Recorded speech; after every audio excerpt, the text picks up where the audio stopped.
So welcome to this week's podcast. As you know, Ed and I love a good chat. We love a good rant. We love a good debate about anything to do with digital. And when Ed asked to come back on the podcast and say, Lindsay, can I come on and chat about audiences and communities? I was like, absolutely you can, because Ed, I know it's one of your big passions of yours. So Ed, welcome back to talk about communities and audiences. Where to start? Thank you very much. First of all, probably what's the difference? So it's probably the most common question I get asked when I talk about this, but it's very. So I guess let me try and picture a scenario. Okay, imagine that you're in a room, and in that room you have your target audience packed to the rafters, all there to see you. You're the only person on stage. You have their undivided attention, and you deliver a talk to your target audience, and they all stand there nodding at you, and kind of firing questions at you, and that's it. You now go into the room next door, all the people who couldn't get into room one because they were too late, the target audience again. But when you go into that second room, it's all the target audience. You deliver your talk and they're asking you questions, but they're also having conversations amongst themselves. They're agreeing with you, debating your points, looking how they can support each other from a knowledge perspective and a support perspective, as well as talking to you. But at the whole time, even when they're talking to each other, you're at the epicenter of that discussion. That's the difference between an audience and a community. And it's often seen because we have a following on Facebook page, or because we have X amount of subscribers to our email newsletter, we have a community. But that isn't the case. A community is a sense of belonging. It's a sense of supporting each other. A discussion that you're kind of controlling, and that's the difference between an audience and a community. That's a really good example, and I really like your analogy, because even on social media, people say, oh, they have an audience, but even if people are sitting there watching you, doesn't mean it might be your audience, but doesn't mean they're an engaged audience either, does it? Because I think people are still often too het up on growing their audience, because they then think they'll grow into community or grow into engagement, but that's not always the case, is it, Ed? No, and that's that blurred line that I think there is a real kind of uncertainty about, is that there is an assumption that even when there is engagement there, that it's a community aspect. A community supports each other. A community goes when you're not posting.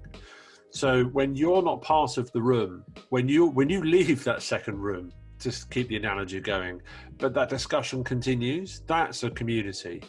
Whereas if you left room one, that discussion would come to an end because you're the only person they're firing the questions at. So even an engaged platform doesn't mean that you're kind of building a community behind the purpose of your brand. And let me give you an example of this. So Starbucks is a great example. So we know what Starbucks does, and they created a Facebook group called the Leaf Rakers Society, and this was built around the pumpkin chai latte.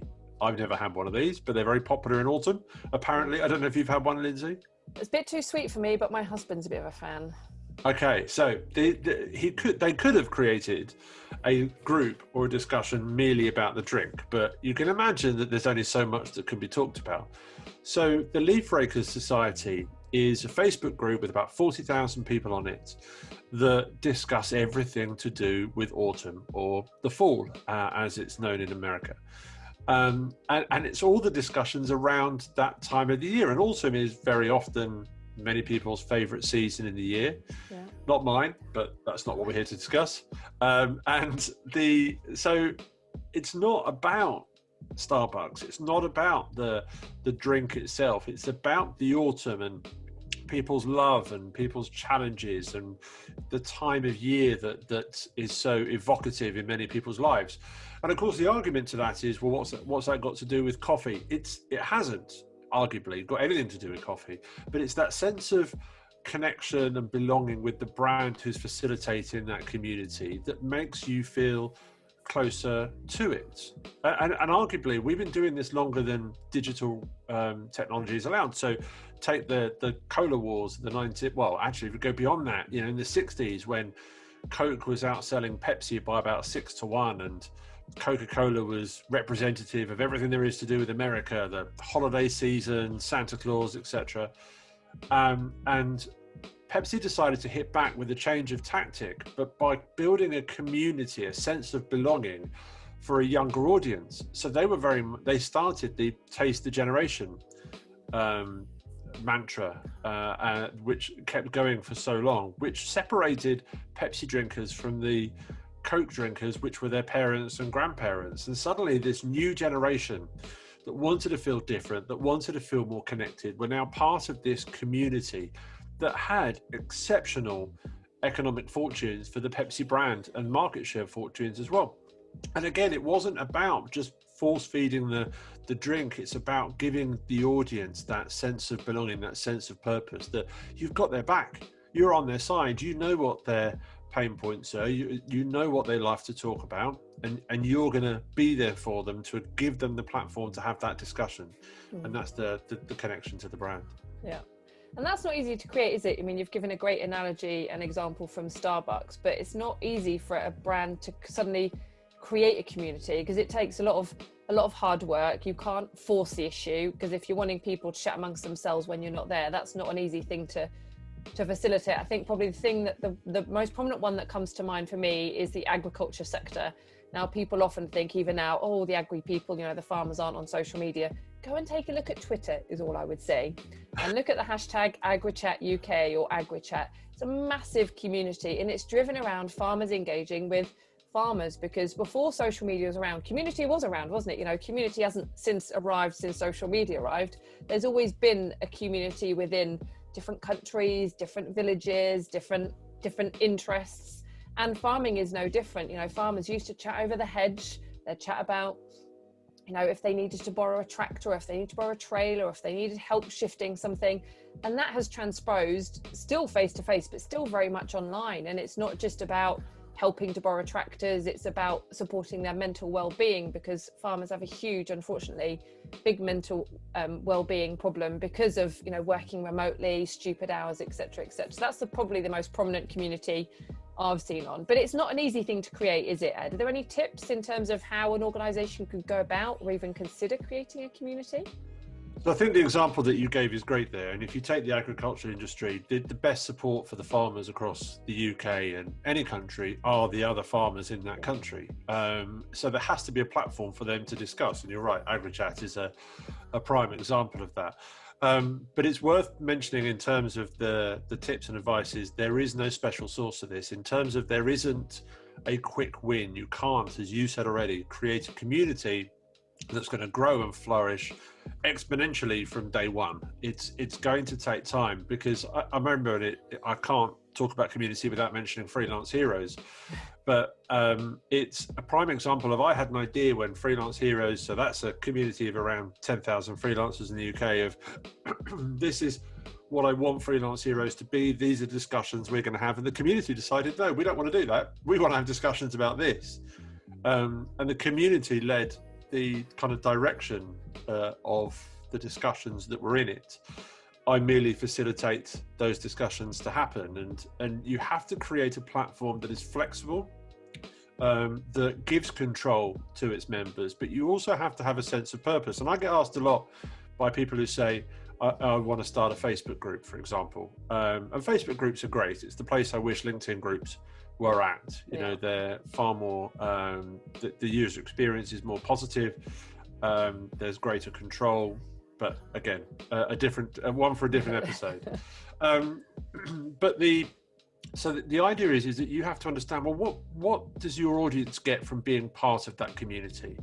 If you're creating a Facebook group or a LinkedIn group or a Slack channel, you can't create it under your own brand name. It has to have a sense of purpose about it. So Ed Goodman Limited would be a meaningless LinkedIn group, because obviously it's all going to be about me, and that's not what the community is about. So there has to be a group has to be centered around a philosophy, centered around a pain point, centered around, as I said several times, that sense of purpose too. And what does your member get by being part of it? Are they going to be exposed to you constantly talking about blog posts that you write? Or because if they are, it won't build up. If you're merely going to ask questions and facilitate their experiences about the topic that the group is centered around, then you'll get more from it. But you also have to accept that for the early part of that, it's going to be very quiet as you kind of build that sense. People aren't going to necessarily respond. Social media does create an element of mistrust amongst some users, and there are so many poor groups out there that, you know, people are a bit more skeptical. So you have to be consistent, and you have to start those discussions, allow for some quiet elements. But when you get it right, and when you realize that you're helping one person or 10 people or 10,000 people, it's an extraordinary place to be. And I'm always mindful of Terry Wogan, the late Terry Wogan, my favorite radio presenter growing up. And he had 9 million listeners on Radio 2. And I remember when he was interviewed and asked why he believed that there was so many listeners that constantly tuned in, he said, because I felt like I was talking to one. And if you can provide that community that helps one person help another, then everything will attract to that. And everything will build around that. And that's where that magic comes from. But it's not going to happen overnight. This will take months of commitment and dedication to build. And that similar thing that Terry Wogan said is the same as David Attenborough. Whenever David Attenborough presents on telly, he's always like, I'm presenting as if I'm presenting to one person. You feel that, which is why they're so loved, isn't it? And why there's all these camaraderie around them that actually they don't go out to promote their brand as Terry Wogan, late Terry Wogan, or David Attenborough, but because you feel they're talking to individually, they have this huge fan base. And David Attenborough now is on Instagram. He's finally, I'm not sure it's him, it's someone on his behalf, but he's finally taken that delve. And there's so many people talking about him. But just getting back to the community point of view, I think all of your points are absolutely spot on, because you can't force it. It needs to be led by the community. And I think just to add to that, a good way to do that is actually listening to the community, because you can't, you know, like you said, when you did Freelance Heroes, you can't set it up and go, we want to go this way. You did that and that's fine. But actually you then listened to the audience and they said, no, we want to go in this way. If you force it that way, then you're not going to have a community, are you? You might have an audience at best, or just talking to yourself. No, absolutely. By the way, I hope it is David Attenborough. I really do. I'd love him to be the one posting on Instagram, but I guess we'll never know. No, and that listening is so powerful because, again, if your purpose of your group is that you're building a community because you want to share your blog posts, because you want to share your offers too, then that's just an extension to your website. You'll struggle to get that traction. This isn't a page. This isn't just another opportunity within a social network to go, oh, well, look, we can do this. We can, rather than create a page, we'll create a Facebook group. Rather than create a company page on LinkedIn, we'll create a group. But if your sense of doing it is so that you can broadcast your stuff out, then you will absolutely be wasting your time and resources as well. So don't do it, is your better option, rather than do it and get it wrong. But the ability to listen to that audience and to be able to facilitate those discussions is wonderful, because we can learn from that too. And it requires a huge amount of empathy that so often when we look, and you know, every year is a tough year for different reasons, and 2020 is certainly no exception. But if we're looking at the economical side of it and we're thinking, right, you know, this is we need to attach a return on investment that affects our bottom line by doing this, then you're going to struggle to get that, because it's going to be unproven for a start. And that's not the purpose of a community. The purpose of that community is to get people talking about your brand in a positive way, and to feel that you're the place to go to discuss everything around the product or service that your business offers, without actually talking about that product or service. And that's where it comes from. And so if you're thinking that this is an opportunity just to broadcast stuff out, then don't. This is have the conversations, but just do it without that selling process. And that level of empathy is unfortunately so alien from an economical perspective that it often it requires a change in mindset that we sometimes just don't have within ourselves. No, and I think a good way for people to think about that is look at the communities that they're a member of. So if I think about the communities I'm a member of, I think about the ones on Facebook. You're going to see all my my pastimes now is Women in Camper Vans, Wild Camping UK, and I'm a member of those communities. And they're set up not by accidents. They're people that had a passion for something and they set them up. There was no commercial intent, and I think that links to your empathy. Like, people set these communities up because they have no commercial intent. They are someone that has a passion for something, they set it up, it snowballs and it snowballs, and each one of those groups are huge, but they're there to support. But if a business, and I see this, and you probably see this in the social bee training as well, like sometimes you'll train someone, will say, oh, well, I've just joined this group because our audience are on there and there's a community on there and we're going to start posting offers. And I'm like, no. They will ban you pretty quickly if you start doing that, because they're not on there to be sold to. They're on there for empathy, to support each other. And if I just look at the female camper van one as an example, there are so many females on there, obviously hints in the subject title, but there are so many females in that community that I see every week, and they say, I've been watching this community for 6 months and I haven't dared post anything, but here's my first camper van experience, and you guys have really helped me get there.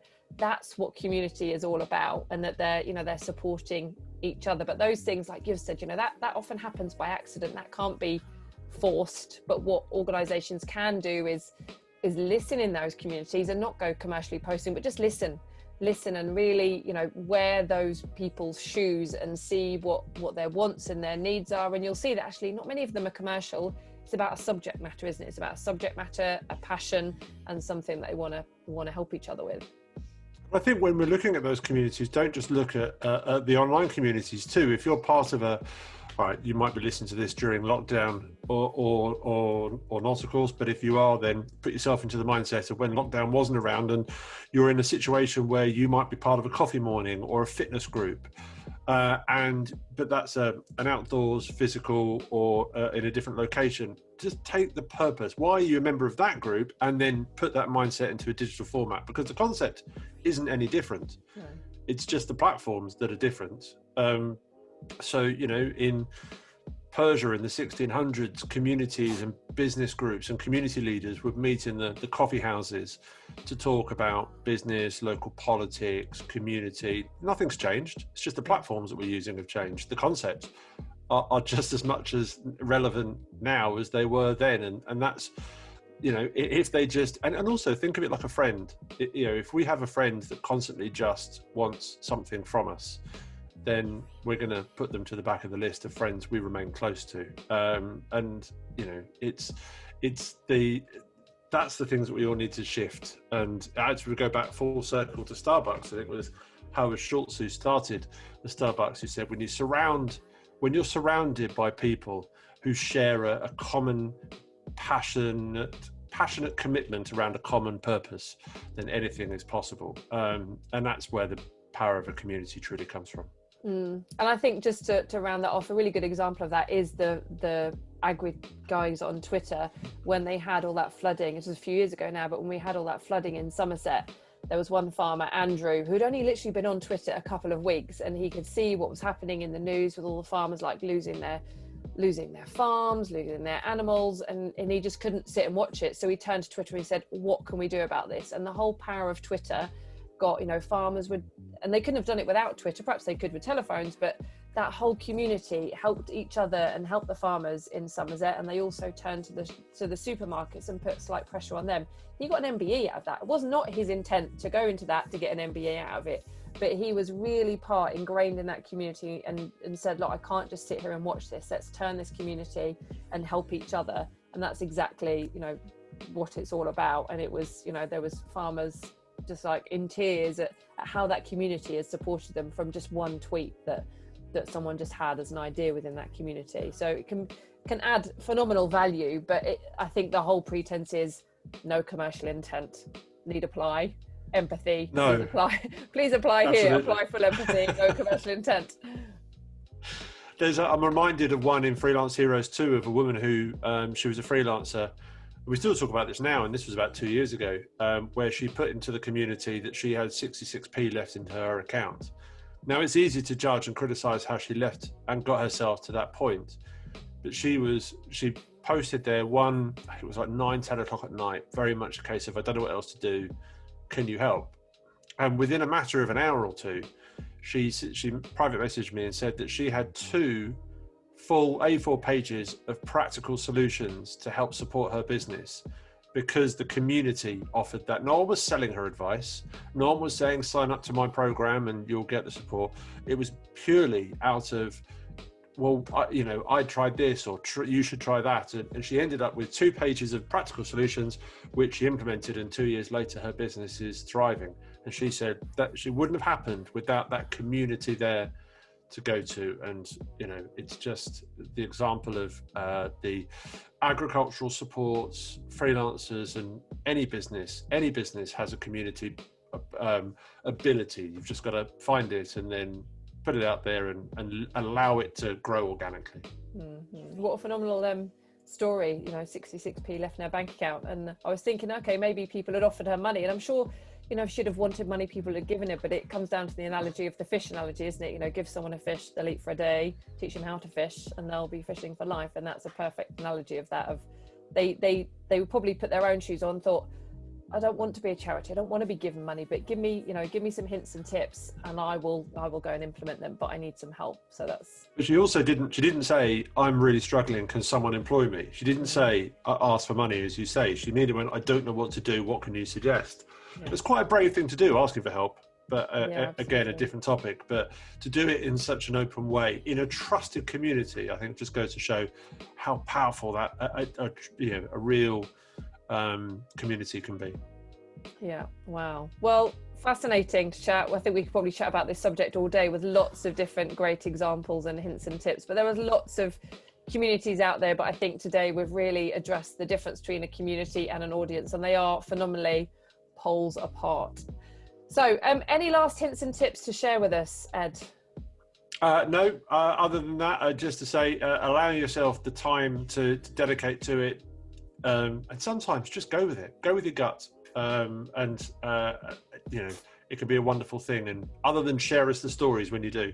Yeah, absolutely. And if anyone else has got any hints and tips or success stories, then please do share them on our social media channels. How's that didgeridoo playing coming on, Ed, just before we wrap up? It's still sat there. It hasn't moved since the last episode, I'll be brutally honest. It will move. I might just move it to another part of the room just to show it's moved. It's now been there so long, I worry what's inside it.